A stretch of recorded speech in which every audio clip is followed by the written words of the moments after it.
What a perfect setting to start the new year. 2024 has now begun, and as always, we begin with the Lommeraw Kings Plate. Welcome from Hollywood Bets Kenilworth Racecourse as we discuss the 9 races on the card for Lommeraw Kings Plate 2024. It's a great pleasure and privilege to welcome you into the Pocket Power room at this wonderful racecourse, and the guests are Jonathan Snaith and Robert Bloomberg, who I will welcome in just a moment. But just before we get there, I have a small favor to ask you.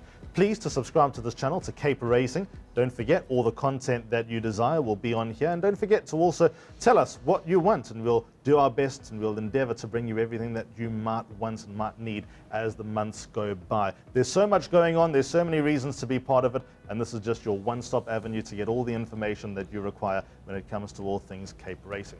Right, as always, time to welcome the guests, and starting off with Jonathan Snaith, who I know has been a big part of Lommeraw Kings Plate since Lommeraw got on board, and also under the old Queen's Plate banner and the association that Snaith Racing has with Gaynor Rupert, with Drakenstein Stud, and with this day.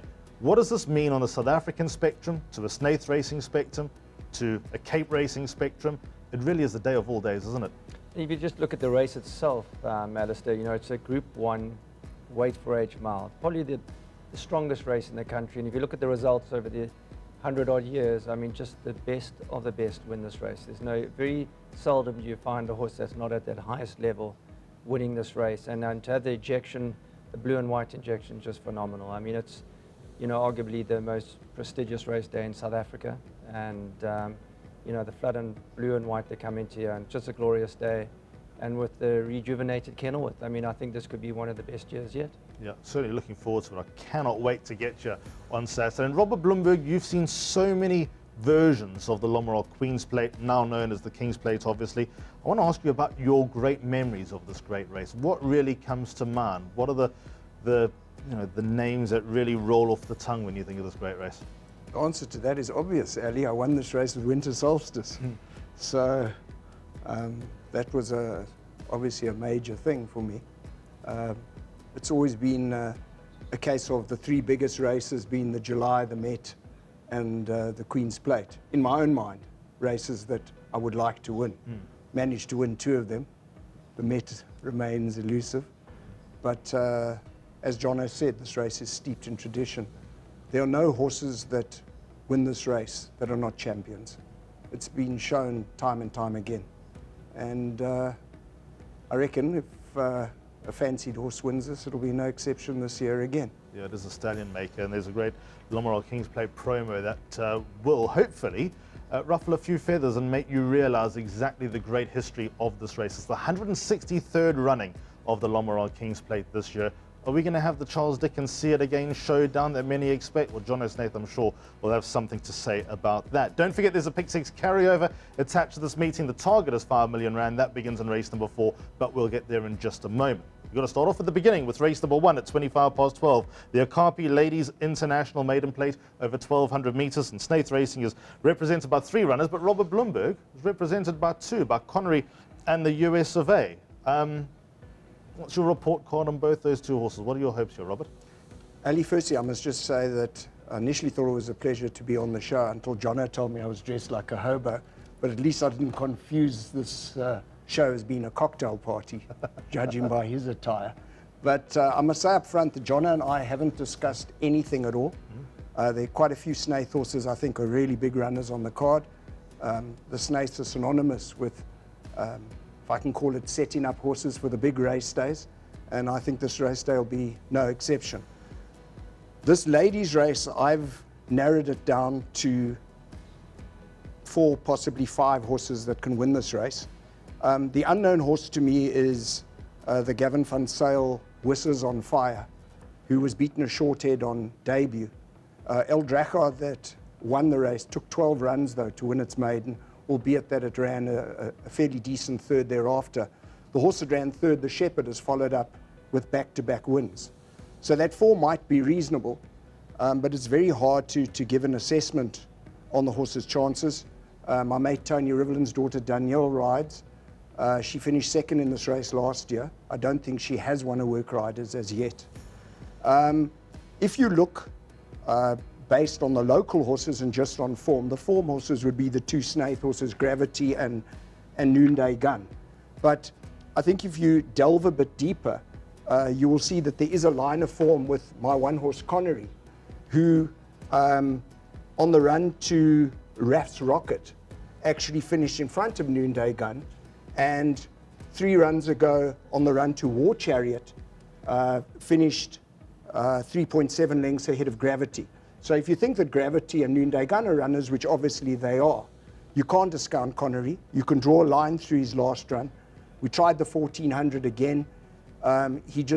Firstly he kicked the back gates before the race started, took an awkward step at the 600, hopelessly over-raced at the beginning and middle stages of the race, and came back lame. We've removed the blinkers now, back up the straight, and in 5 races over sprint trips, he's always earned a stake check. He has, I believe, a really good work rider who won her only race that she ever rode in KZN, coming from stone last, which you don't often see in these kind of races, on a horse called Tribute to You. She rode a very accomplished race, won by 5 lengths. So I do think that Connery's got a squeak, but the horse of mine that we really like is the US of A. We think he's above average. If you go and look at his debut run, the just over 6 lengths belies how good a run it really was. He didn't have a clear passage, and the form line has worked out very well, because the 5th place horse, Hold My Thumb, was a very impressive winner here the other day of Glenn Cotson's, and Night Bomber, who ran 6th just in front of us, also came out and won. And I also believe that there's a line of form, because Gravity beat 2020 Vision by half a length. 2020 Vision beat Noonday Gun by just over 2 lengths, so Gravity should hold Noonday Gun on that. And Night Bomber, who I said finished just in front of us, beat 2020 Vision by over 5 lengths when they met. So we think this horse is a really big runner. He was priced up initially at 12-1. I see that the best that he's trading at now is around about 9-2. I wouldn't be surprised if he actually started favourite. We have an accomplished rider in Vicky Larina. She never rode as a jockey, but as an apprentice, she rode 25 winners, has won 6 work riders events. She'll be coming to ride the horse tomorrow morning, and all things being equal, we believe the horse will go very close to winning. So the US of A would be my selection in the race. Just want to ask you, Jono, from an overall perspective of Gina Goldsmith obviously being the catalyst to the Okapi Ladies Invitational, what it actually means to give these ladies an opportunity on this day, because obviously your association with Lomeron, with King's Plate, with Drakenstein, etc., and also with Gina and Greg, there's a twinkle in the eye of those that have put this all together. Your 2 ladies, Lachelle Kruger, who's a trainer in Joburg, riding number 2 Noonday Gun, Savannah Valgello on number 10 Gravity. But just before we go through those 2 horses, it's definitely refreshing. It's a great moment to start off such a big day, isn't it? You know, it all initiated back then with the work riders versus the jockeys, and it came about with Justin in an interview saying that the work riders don't get enough credit, and he'd love to see a race between the jockeys and the work riders. And then Lady Laidlaw contacted me and asked me if I'd put the race together, and after a bit of paperwork, dealing back and forth in HRA, we managed to get the jockeys versus the work riders off the ground, and that was the catalyst over and above going to Goodwood Racecourse, where they have the ladies race every year. And I was sitting there with Gaynor one afternoon and said this would be fantastic to bring back to South Africa, and that's really how we got the concept. And Gina came into the fray in year 1, and she was fantastic getting the girls together. And a lot of these ladies have brought like a refreshing sort of outlook in the Western Cape. They're at the track every morning, and they've really created a buzz, and you would have noticed the social media around this event has almost been more than the actual event itself. So it's been a fantastic addition to the day, and they really go the extra mile, these ladies. The amount of work they put in is a lot more than the normal jockeys do. So they kudos to them, and they deserve every ounce they get out of it. And hopefully we can build in this where we have a circuit where they race more than once a year, where we can be having these girls maybe every 3 months having a race, so like 4 times a year, and turn it into sort of a circuit competition. We'll report card on your 2 horses now, Gravity and Noonday Gun. On the back of everything that Robert's given, with the respect that he's given to the 2 horses, what are you expecting from your 2 and potentially Dangerous? Look, Noonday Gun sneaked into the race. We didn't have a rider. Our rider got kicked coming into the race. and our other rider, Emma, also at the last minute couldn't make the race. So we were stuck without a rider. And we got, at the 11th hour, a trainer in Johannesburg, Michelle Kruger, and she's been fantastic. She went and galloped on Monday. She was passed, and she's flying down on Saturday morning. So he's a horse with solid form, especially over this trip. His last run is slightly but far the 14, and I think that he's going to run right up there. And a horse you cannot ignore. Gravity obviously has the form. And new rider, Savannah, she's only been riding for racehorses for 3 months, which is quite extraordinary considering the sort of progress she's made. So she's not one of the experienced riders, but she's very capable. So this horse, you know, if he's in a handy position, he's got to be a lively runner. And Give Me the Limelight, a horse that cannot be ignored because these races experiences everything. And if you look at his rider, Kelsey Munga, is one of the most experienced riders, bar Vicky Lorena in the race. So with the blinkers fitted back over the sprint trip, she has to be a runner. With regards to the other horses, the US of A, 33-1, I noticed, into 4-1. Been backed off the boards. I don't know who that could possibly be. Follow I your report eyes. the owner to Charles Paul for insider trading. So, I never saw any 33-1, only 12-1. and of the other horses, you know, the Gavin van Sale horses, as Robert mentioned, horses on fire. Second, first time out, but you know, 10-1 to 21. I often see those horses second time out go missing. They weren't fancied on first time out, and the horse doesn't have much experience. And when you've got these ladies races, you want horses with a lot of big race experience for me.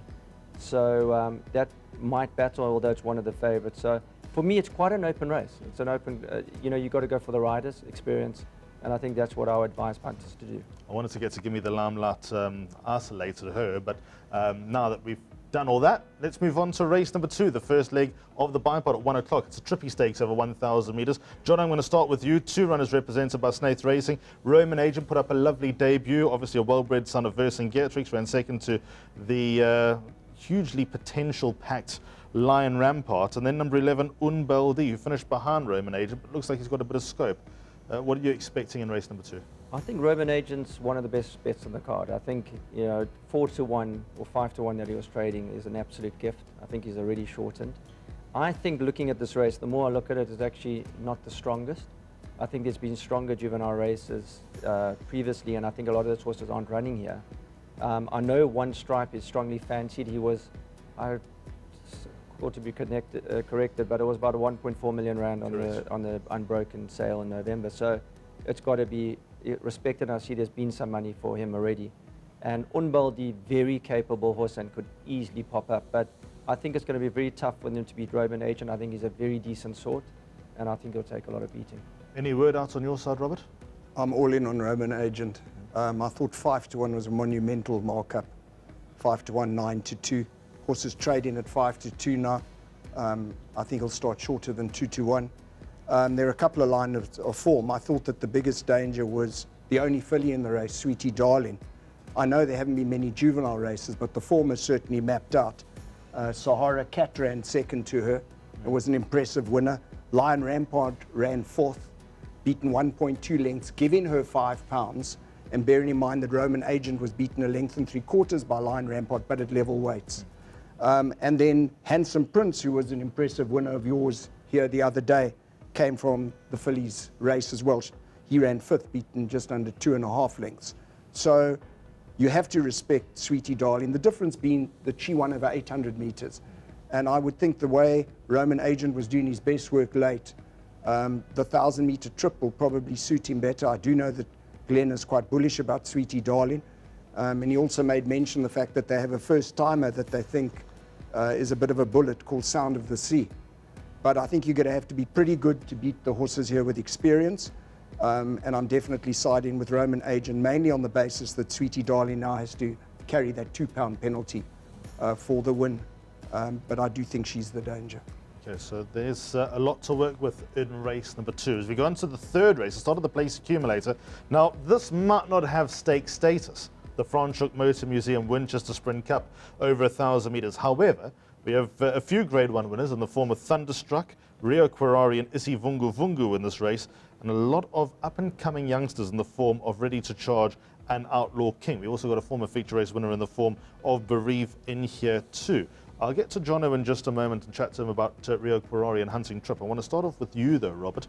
Is this the match race between Thunderstruck and Isi Vungu Vungu that people have touted it to be, or are there a few others that we need to consider? It does look that way as being a match race, Ali, especially if you look at the weights. Isi Vungu Vungu, 9 pounds best in. But I do take that with a pinch of salt because there is a line of form where the two horses met. Isi Vungu Vungu beat Thunderstruck by just over half a length, Thunderstruck being a pound worse off. But that would indicate by their proximity to each other that there isn't really a 9 pound differential between the two horses. The difference obviously is that Thunderstruck has had a run, only run at this course which it won. Isi Vungu Vungu has been off for 5 months, but has run well fresh before. What is quite interesting about Isi Vungu Vungu is that he's had 8 runs over the distance for 4 wins, 3 seconds and a third. And Richard Foury's ridden it 7 times for 5 wins, a second and a third. And one of those that second was desperately unlucky at Scottsville. So neither Richard nor the distance nor Isi Vungu Vungu have ever missed the first 3. So the horse is bound to run a great race. The only thing for me, having been off for 5 months, it can't be an even money shot. That's a crazy price. I'm pretty sure this horse will trade closer to 2 to 1 than even money. And obviously Thunderstruck is better value at 7 to 2 at this point in time by virtue of the fact that he's had the run. But it's very difficult to look past the two horses. If there is going to be an upset, I know Yellow Porsche Road was beaten recently by Thunderstruck. They meet on the same terms and did win a good race the other day. He is, however, a chronic bleeder, has been suspended twice before, but he does have a lot of ability and class about him.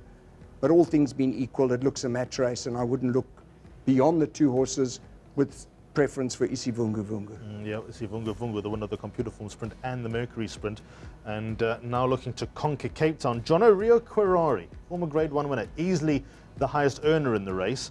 Blinkers go back on. There have been sounds of life from Rio Quarari of late, when it probably would have been easy to throw in the towel and send him on his way a few runs back. He's got a bit of spark, this old boy. Can he trouble these two big guns? Of course he can if he fires up. You know, he's a horse that's very capable on his day, and it's very hard to leave out the pick 6 for me. You know, this race, Isi Vungu Vungu, obviously Richard has opted to ride him above Thunderstruck, which is quite a big move call by Richard, and I think that kind of indicates which is the fancied runner. And you know, these horses over 5 furlongs is very tricky. You've got to have a specialist, and especially at this level. And it's going to be very hard to beat a horse like that. But I cannot see an upset here. I think it'd be one of the higher rated horses. This is pretty much a pinnacle event. It was a pinnacle event before, and it was always the prep run for the Cape Flying Group 1 on Cape Met Day. So I think it's a race you can potentially go 4, possibly 5 horses in this race. Maybe not even that many, but there we go. That's race number 3. Really looking forward to that. As mentioned, it might not have graded status, but that really is a cracking event. The 3rd race on the card, the start of the PA. Race number 4, the Cartia Stakes, a Grade 2 over 1,200 meters. Pick 6 pool, the target of course expected to get to 5 million rand, standalone Saturday, and of course it's a marquee day as well. So 2:15 is when pick 6s need to be on bar. However, I don't think we started an easy note, and I was hoping to have Snaith racing with a lot of runners in this race. Sadly, there are only 2, so we're not going to get a ton of help, but help is going to be appreciated here. Quintus Light, excellent filly, double Grand Slam, dropping in distance. How confident can you be in a race that inspires no confidence in terms of having a top selection, an outright top selection? Maybe Robert can help us in just a moment. Or do you think we can potentially narrow this down? I think it's a very open race. I think this is one of the trickiest races on the card. I think, you know, both Justin's fillies could pop up. Quintus Light's in hot form, and she's very reliable, so I think she'll run a race. She could pop up and win. I think she'll be in the money. Very hard to leave out. I think Candace Bass is very well represented here. This October Morn has been hopelessly unlucky, and that could run a big race. But the horse I really like here is Winter Cloud. 100 meters left to go. Winter Cloud starting to put them off one by one, and Winter Cloud extends a lead into the closing stages to win. I think back over the trip, I think 14 to 1 is a ridiculous price, and I think it's always to beat. I think they priced it up wrong. Quick word on Double Grand Slam, dropping back to 1,200 metres. High quality filly. She high quality enough to win a 6 furlong at a grade 2 level? For sure. I think this race is more of a prep run for the mile on Cape Met Day. And I think all Justin's looking for here is a back to form run. So he's just looking for a decent run. But yes, this is a wide open race and you would have to include it in the pick 6. Robert, you were grinning from ear to ear while Jono was talking. Found the same horse I did. And I'll tell you why, I'll get to that now, but I do think this is a really open race. What's interesting here, Quintus Light has drawn 1, and I don't know what's going to happen on the day. We've had a lot of wind recently, and that inside draw might turn out to be a disadvantage, because as you know, when the southeaster pumps here, they like to gravitate. The forecast is very little wind on Saturday. So you just never know. But what is interesting about Quintus Light is that half this field ran in the same race in the Southern Cross. And it was a mess. It was, indeed. Yes. Quintus Light was lucky to get a run. October Morn wasn't lucky and didn't get a run. If I had to pick a horse out of that race, October Morn would be the one of those 8 runners. But I do think that Quintus Light is held because she's been beaten before by Golden Hostess by a length and 3/4. And Golden Hostess is as much as 8 pounds better off at the weights as well. And she drops back to a sprint. So, as Jono alluded to, Candice has got a really strong hand here with October Morn, obviously Golden Hostess, as I mentioned. But Winter Cloud, for me, is definitively my first pick. You can draw a line through her last run, over 1,400. Her sprint form before that is really excellent. She ran second in the Alan Robertson, 2.3 lengths behind Mrs. Geriatrics, who I'm not convinced is trained on. And she's 4 pounds better off at the weights. She was priced up at 16 to 1, still on offer around about 12 to 1. I think it's a massive price. And in an open race is my first choice and worth an each way bet at those odds. Without exposing too much, because I know this is a bit of a curveball, roughly how many horses would we need in the first leg of the pick 6? More than half the field, just under half? Are you happy to hold it to 3 or 4? No, I wouldn't hold it to 3 or 4 because, as I said, I believe the race before this was a 2-horse race. So I would definitively load up. There are obviously horses you can leave out here. I mean, a horse to me that you should include here is Raskova. You know, she went a suicidal pace in the Fillies again. It's remarkable that she ran 3rd. Double Grand Slam was right behind her and Carla Moretta, and they both collapsed in a heap. She went so quickly. So back in a sprint, a lot of gate speed. You can't discount her, but she is held by Winter Cloud on an earlier meeting, which again brings me back to the same filly again. But I would load up here. Okay. Race number 5, on we go to the Anthony Rupert Wine Premier Trophy, a grade 2 over 1,800 metres, and a field of 13 to face the starter. And there are a few horses that are just on the periphery of being grade 1 material in this race. There are a few that have obviously featured at grade 1 level, the likes of Rascallion, who always just seems to be just off them, Waterbury Lane, a winner of a grade 2, At My Command, who obviously found Charles Dickens his nemesis throughout the 3-year-old campaign. So this is probably a nice opportunity for one of these horses to step forward and maybe throw their name into the hat for the World Sports Betting Cape Med. Robert, how do you read the 5th race on the card? Start at jackpot 1. Okay, I narrowed this race down to 3 runners, of which 2 belong to the Snaiths. I think the horse to beat has to be At My Command. Yes, there's a question mark about the 1,800 because he didn't see out the Derby, but that was a year ago. He appears to be a stronger horse, and he appears to have improved because Charles Dickens had slapped him up 3 times previously, and yet he split See It Again and Charles Dickens in the recent Green. See It Again. Here the 3 that we came to see, but See It Again came into the lead. He has Charles Dickens on the ropes. Then comes Princess Keller and At My Command. But what a performance from See It Again. That is out of the top draw. What a prep. See It Again has beaten At My Command. So trading roundabout odds of 7 to 2, what price would Charles Dickens be in this race? So At My Command is a decent price and the horse to beat. I think everybody saw how unlucky Pakaya was last time, and obviously comes into the race with a big chance. Runs for Richard as well. But if you like Pakaya, and obviously you have to include Pakaya, the roughie in this race is without question. Without question. They met in the July. Pakaya finished 2 lengths ahead of Without Question. Without Question is 6 pounds better off at the weights. Since the July, ran in a 1,400 and bombed, dropped to a 1,200. Cracking run behind Cosmic Highway, beaten under 4 lengths. Third run after arrest, now gained the 1800, reunited with JP. Horse runs for JP, he's ridden it 3 times for a winner, second and a third. Was ludicrously priced up at 20-1. Trading at around about half those odds now, but a horse you need to put in. So my selection in this race is At My Command from Without Question and Pakaya. Did Robert just read your script by any chance, Jono? No, actually not. How do you read it? 4 runners, 4 important runners, for totally different reasons, without question for the reasons that Robert just gave. Pakaya, who was my selection in the Hollywood Bets Durban July, obviously things were reported to have gone wrong in the race. Mucho Dinero, who won at Hollywood Bets Durbanville over a distance further, potentially well treated by the handicapper. And further down the page, Rockpool, who has any amount of ability, but at the moment not quite putting it in. So what's your feeling in race 5? You know, looking at My Command, you know, this horse has had excuses, but the reality is he hasn't won a race for 480 days. And I don't think he sees out this trip. I think he's a 1400 miler.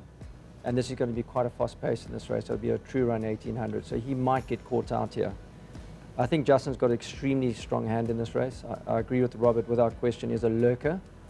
Pakaya on his last run, this horse on his day can beat the best. And he's a lively, I think this is a good indication race for the Met. And I think that a horse like Pakaya could potentially win a race like this and end up as one of the favorites for the Cape Town Met. But the horse I think that is very underrated is Mucho Dinero. He continues to improve. And for me, he's going to be the horse to beat. He's a smart horse. And I think in this race, it's quite an open race.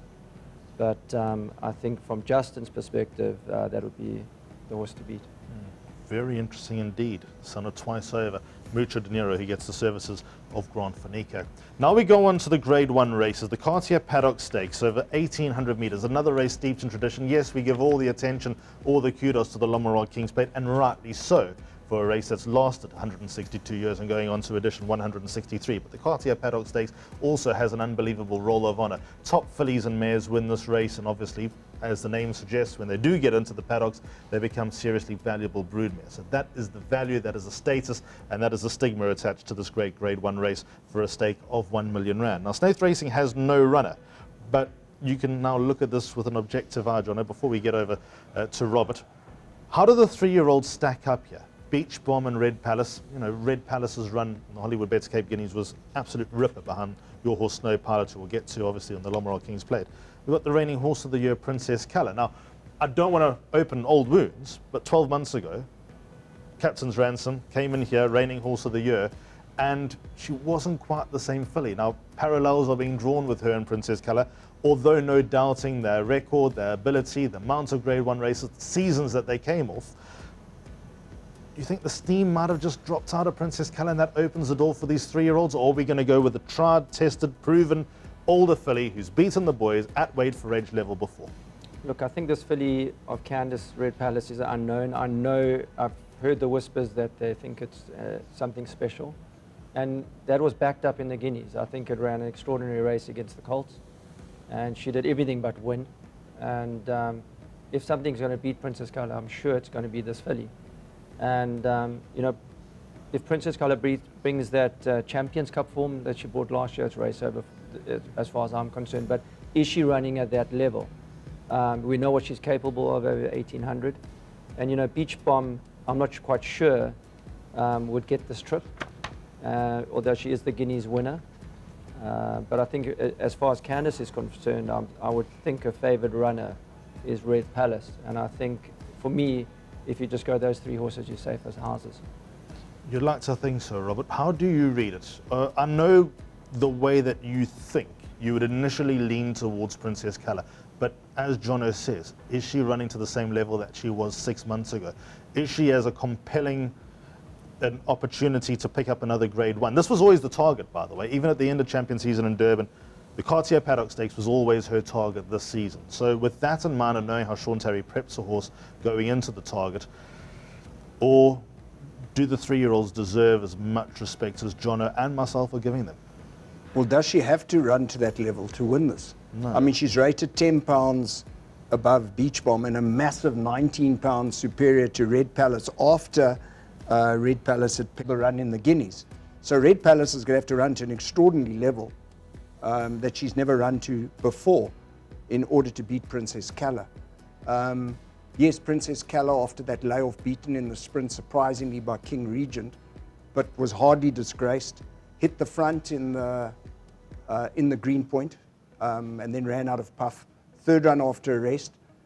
Has won over 1800 in the Champions Cup, beating no less than See It Again. To me, she still looks pretty bulletproof. The dangers are the two Bass fillies, without question. As Jono mentioned, word is rife that Red Palace is regarded as being the better of the two in the yard. But both of the two fillies are going to have to step up immeasurably if they are to beat Princess Calla.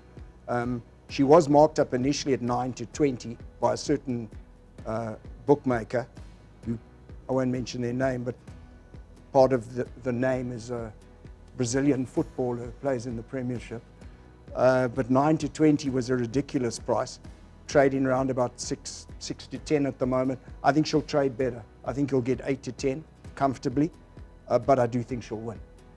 That's all we needed to hear. Cartia Stakes. But it's still very interesting plots and subplots being put together. If you just have a look in the computer form at the bottom of the page, Beach Beauty, obviously the mayor of Beach Bomb, a multiple winner of this race in 2013 and 2014, the likes of Anara Smart Call, who won the Met after that, Bella Bella, O Susanna, Queen Supreme, Captain's Ransom, and Make It Snappy. That's just the last decade. If you went back into the annals of history, you'll see some huge names, some real game changers that have won the Cartia Stakes. And moving on to the main course, the Lommeraw King's Plate. Off at 10 past 4, 1600 metres. As John said at the top of the show, probably the purest race on the South African calendar. A weight for age mile, Hollywood Bets, Kenilworth, with some real quality. Yes, it's a shame that we don't have any visitors from Joburg coming down. There are reasons for no one from Randkiesfontein making their trip down to Cape Town for this meeting. However, we are still blessed with a high quality field. And whoever goes on that wall outside the 1881 lounge will deserve that place. John, I'm going to start with you while Robert does a few late sums. You've got 2 Snow Pilot, one of the 3-year-olds, 8 Speed Machine, number 10 Shishlui, one of the 3-year-olds, number 11 Double Superlative, who is a Grade 1 winner over this course and distance, and 13 Royal Aussie, who by virtue of winning the Gold Rush is the highest earner in the race. Be that as it may, where do you rate these 2 3-year-olds next to See It Again and Charles Dickens? Do they deserve that place at the top of the boards, or is there a little bit of tail wagging coming out of Snaith Racing with your quintet of runners? Look, I think it's a very hard for a 3-year-old to win this race. You need an exceptional 3-year-old. As you've seen in the past, the likes of Jet Dark, who was no fluke when he won, and he came the next year and won it again. And the same with Give Me the Green Light, who won as a 3-year-old. You need an exceptional 3-year-old. Are these horses that you'll probably get a good line in the race before we're Red Palace? If she wins that race by a couple of lengths, I would get onto the 3-year-old. So it's a tricky one. There's very little line against the older horses here, so it's anyone's guess. And but I do think that the older horses are very good older horses, See It Again and Charles Dickens, and they're going to take a lot of beating, make no mistake. From Justin's runners, Speed Machine is obviously the pacemaker. I think there's a lot of pace in this race with Montian as well. So, you've got Double Superlative, which is probably a huge run here at 50 to 1. I think he's had a perfect prep. Justin's put him under the radar. I know Robert won't like him, but I think at the odds, I think he's a nice each way bet at 50 to 1. So, and he can't be ignored with Richard Fourie, big race rider. Is it unfair to compare Snow Pilot and Shishlui to Jet Dark as a 3-year-old and Give Me the Green Light as a 3-year-old? Because as you say, Jet Dark was no fluke by winning his Lommeraw King's Plate as a 3-year-old and then franking that form a year later. Give Me the Green Light was no fluke because he beat none other than Variety Club. So you've done it before. Are there any similarities, or are they just 2 high-quality 3-year-olds in their own right who deserve their place in this race because they're just simply not going for the Cape Town Met? Look, they're horses that could continue to improve. I think Snow Pilot is a horse that's done just that. He just, he's got better and stronger and stronger. There's no surprise to Justin that he won the Guineas. He said it made it very clear that he'd improved a lot since Shishlui had beaten in the run before. And Shishlui is a horse I think ran below his best. And Grant Van Niekerk in these big races, as you saw with Jet Dark when he won as a 3-year-old, can pull a rabbit out of the hat. It's one of those like Bernard Fade Herb type riders. When these big races come, it's very hard to lead them out. this race for me is a race you either go 1, 2, or a lot of horses in the pick 6. You know, if you're not going to bank a See It Again, you're going to put in Charles Dickens, and if you go further than that, then you're looking at about 6 horses. Yeah. I think that's the recurring theme here, Robert. Yes or no question, is this a 2-horse race for you? Yes. Who would be your quartet inclusion then, barring those 2 horses? Okay, well, I'm going to surprise Jono and say double superlative. Really? Yes, because if you go back and have a look when he won over a mile, you know what race that was? Cape Guineas. When Anton was causing traffic accidents behind him here, which is a cause of great consternation to Gaynor and others for a long time to come. But double superlative can run like hell on his day, and the sprint to Cosmic Highway was really good. And funnily enough, Richard Fourie was waxing lyrical to me about the horse here last week and telling me that he's trying to get the ride in the Met. I don't know whether he has taken the ride or not, because I don't like the 3-year-olds here. Sure, Snow Pilot won a great race in the Guineas, but it was his 2nd win from 9 career starts. He may well turn out to be a superstar in time to come. So Green with Envy could as well. So could Shlui. So could Red Palace. But as a collective, that Guineas was arguably the worst Guineas lineup I've seen. Half the field were no-hopers. So I take that race and the quality of the 3-year-olds there with a pinch of salt, and I'll be very surprised if a 3-year-old can win this race. So that's why I answer your question by saying, what are my quartet inclusions? Definitely double superlative for 3rd or 4th, but I would chuck in the field around that because I really think anything could place, barring the top 2. Okay, so the piece de resistance, See It Again or Charles Dickens, unless you're going to throw a real curveball and say neither. No, I'm not going to say neither. You know, I think you could safely say, I don't think many people would disagree, that Charles Dickens is a better miler than a 10 furlong horse, and conversely, See It Again is a better 10 furlong horse than a miler, as evidenced by See It Again in the Derby here and the Daily News. And I said I was really surprised that See It Again won the Green Point. MJ interviewed me on the course that day, and I said to him that I think the horse is nailed on to win the Met. Those are my words. The horse was 3-1 at the time. It's now trading at odds on with most bookmakers. And to me, See It Again, and I know we're not discussing the Met now, but the Met, to me, See It Again, is the biggest certainty since Mark Antony and Horse Chestnut. I cannot see anything possibly beating him then. And when Paddy Creer got the horse for the season, as he did prior to the Derby, he was told, our mission is not the Green Point, yet he won that. Our mission is not the King's Plate. Our mission is the Met.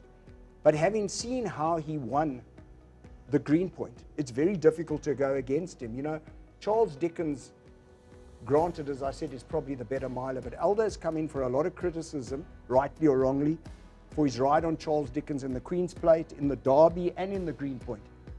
I don't know what he's going to come up with on Saturday, what his tactics are going to be. But See It Again won so impressively and so well. I've seen the horse in Paddy's yard. He's become best friends with my horse, King of the Gauls. They ring together, they canter together, they walk together. See It Again gets very upset if King of the Gauls goes out without him. And the horse is unbelievably well. A serious horse. Definitely the best horse in the country. And as I say, based on the Green Point, Charles Dickens is going to have to pull a rabbit out of the hat, not a duck, MJ, if he's going to turn it around with him. But it's very hard to look past the 2 horses.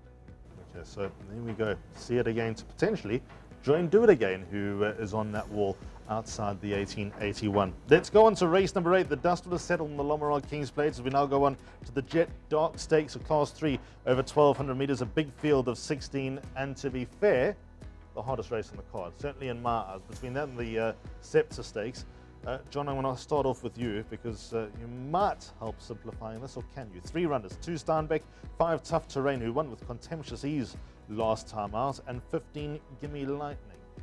Any inkling for one of them, or is this as open as it looks? 200 metres left to go. Night Tiger in front by 2 lengths over the Tinkerman, and Tough Terrain rushing home nearest us. Tough Terrain finishing best of all, and there's no stopping Tough Terrain. I love the way the Tough Terrain won last time out. I think he's a really good horse at Kenilworth. I think he's got a real improving look on it, about him, and I think 54.5 with Grant back on is a monster runner. It's an open race. Steinbeck, also capable on his day, probably want to include. Gimme Lightning's last run was superb over the 5 furlongs, back now in the 6 furlongs, got to be a runner. But I think Tough Terrain for me, and he's pretty much decent value. I think for an each way bet, he's the horse. Robert, do you read from the same hymn sheet, or are there a few that we need to respect here?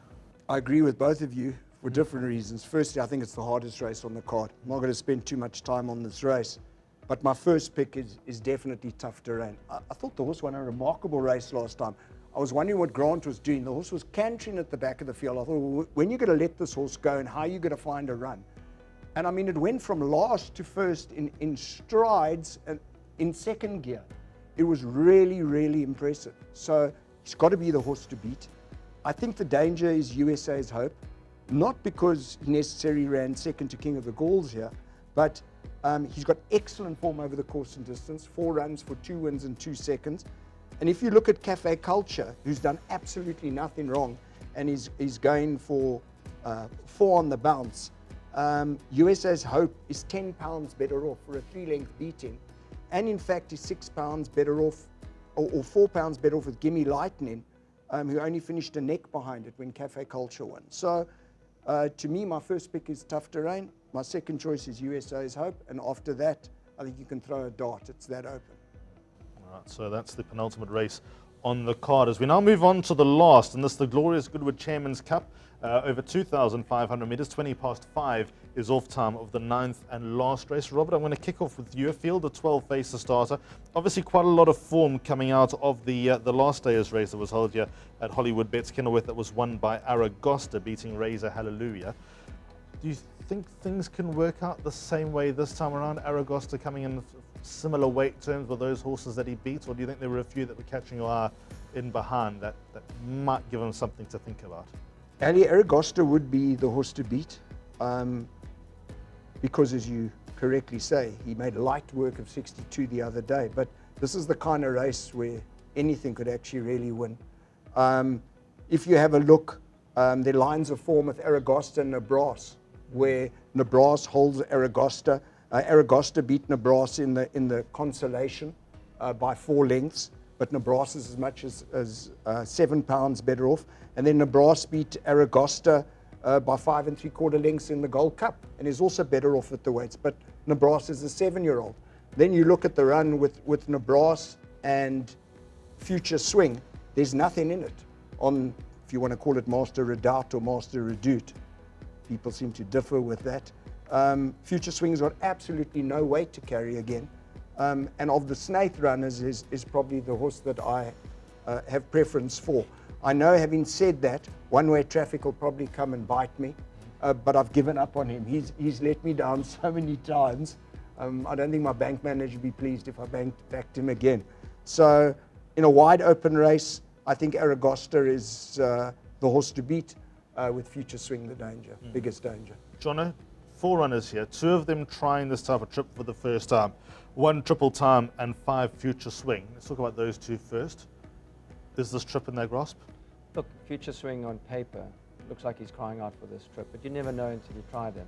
And he's doing so well. He's improved a lot. He's got the weight. He's got the jockey. He's got to be a runner if he stays the trip. If he doesn't stay the trip, he ain't going to run a place. But I think if he stays, sees it out, he's a huge runner. The horse I really like, Triple Time. If you go watch his last 2 runs, I wouldn't say use the word butchered, but it wasn't Grant's finest work in his last 2 starts. But I think if the 1 draw at the weights, 14-1 is a monster runner. I know he's out of a Valmere, but he's shown every inch that he stays 2,000 meters.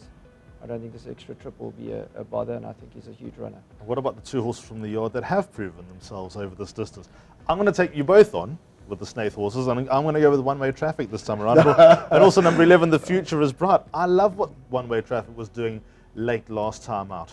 No, look, he's a horse you can never leave out in a staying race. If he puts his best foot forward, I mean, he can beat the best on any day. And as you saw in the July consolation 2 years ago, he destroyed the field. And you know, he just, if there's a pace, he's a runner. You know, and he has to have a pace, otherwise he doesn't quicken, and he just kind of just plods on. But very capable horse, and you're right that he can easily win a race like this. This is a field race, Ali. The last 2 races, load up your pick six. And the first leg of the pick six as well, and potentially go thin in between in the 3 middle legs, legs 2, 3, and 4. Unless you want to take a chance in the 8th race. Jono's big on tough terrains, my first pick as well. Might just take that in USA's hope. Yeah, that might be the way of going. But I think anyway, probably better to go field in that race and probably shorter in this last. I think it's easier than it looks the last race. okay, well, there we go. Lots of pearls of wisdom being put together. Jono, your final shot, your parting shot, leading up to Saturday's Lomoral Kings Plate.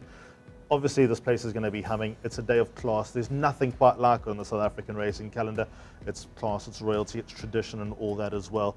You know, we wish for the best results. We wish all owners, punters, all connections of horses, all racing fans, all the very best. But overall, when it comes to Lomoral Kings Plate Day, when we close the doors late on Saturday night or early Sunday morning, if you're going to go that deep, what do you really want to come up, waking up on Sunday morning thinking, that was the highlight of the day. That really made me happy.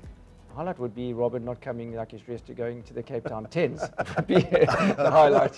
But I think, you know, that everyone has a fair chance. You know, I hate these days where there's a million excuses the next day. You want fair pace, fair run races, not everyone tracking to the outside where people, you know, scrummaging for runs, and you want the best horse to win on the day. So I think there's some tremendous horses running.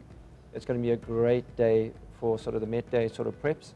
And I think between the 1800 and the Lomoral Kings Plate, you're going to pick the Met winner come the next day. And you know, we're sitting here and we've all got our own ideas. But let me tell you about horse racing, as you saw this year, or last year. You know, we came in here thinking a horse was unbeatable, and along came Almathena. So you never know on the day. So I think it's going to be a hell of a, the pools are going to be huge. And you encourage all the punters to get involved and probably go wide on a day like this, you know, and look for the shrewd bankers, not the obvious ones. I think that's actually worthwhile advice with the numbers that should be put together in the various pools. And Robert, before Cape Racing became an operation, was just a jurisdiction, all your involvement with Cape Town Racing before, how much are you looking forward to Saturday with this facility, with the quality on offer on the card, and just with everything that goes with it on the back of what John has had to say? Well, I was looking forward to it earlier, but I'm mortified now after. I thought I looked resplendent in my blue and white outfit, and I'm going to have to... Black and white.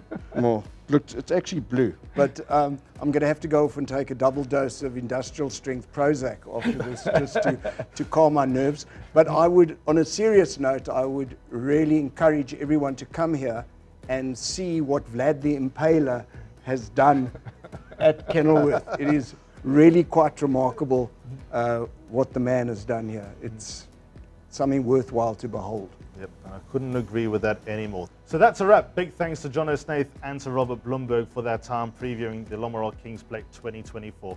We're looking forward to welcome you. We'll see you soon.